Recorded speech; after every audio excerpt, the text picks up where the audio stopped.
Imagine waking up tomorrow and discovering your country has become one of the richest places on Earth. No innovation, no factories, no technology, no billion-dollar companies, just dirt. For one tiny island in the Pacific Ocean, that's exactly what happened. And within just a few decades, they went from unimaginable wealth to complete economic collapse. This is the unbelievable story of Nauru. If you've never heard of Nauru, you're not alone. It's one of the smallest countries on Earth, just 8 square miles. A place so tiny you could drive around it in less than an hour. Yet during the 1970s, its citizens became richer than Americans. Yes, richer than Americans. How? Because beneath the island was one of the most valuable natural resources on Earth, phosphate. At first glance, it doesn't sound exciting, but phosphate is essential for fertilizer, and fertilizer feeds the world. As global agriculture exploded, the demand for phosphate skyrocketed, and Nauru happened to be sitting on millions of tons of it. The money came in faster than anyone expected. Mining companies paid enormous royalties. The government suddenly had more cash than it knew what to do with. Taxes disappeared, healthcare became free, education became free, utilities became free. People barely needed to work.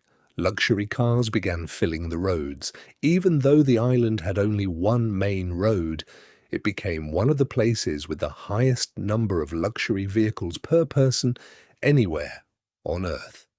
Imagine seeing Ferraris parked outside tiny tropical homes. It sounds ridiculous, but it actually happened. Instead of preparing for the future, the government believed the money would never stop. Billions were spent on ambitious overseas investments, luxury hotels, airlines, office towers, Broadway musicals, real estate around the world. Many projects failed spectacularly. Others became symbols of financial mismanagement.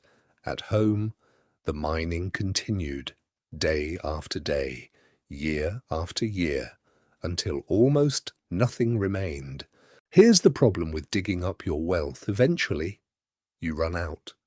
Around 80% of Nauru became environmentally devastated. Huge limestone spikes covered the island. Much of the land could no longer support farming. The phosphate was gone. And so was the money. Government income collapsed almost overnight. The investments had failed. Debt exploded. The richest country in the Pacific could no longer afford many of the services its citizens had come to expect. To survive, Nauru searched desperately for new sources of income. It became an offshore banking center. Then many international organizations accused it of enabling money laundering. That business disappeared. Later, Australia offered millions of dollars for hosting an immigration detention center. For years, that became one of the country's biggest sources of revenue. Today, the economy is still searching for stability. Nauru's story isn't really about phosphate. It's about something economists call the resource curse. Throughout history, countries blessed with enormous natural wealth have often struggled to build sustainable economies. Easy money can create dangerous incentives. Governments spend more. Innovation slows. Diversification never happens. And when the resource disappears, there's nothing left to replace it. Not every resource-rich country follows this path. Norway is often considered one of the greatest exceptions.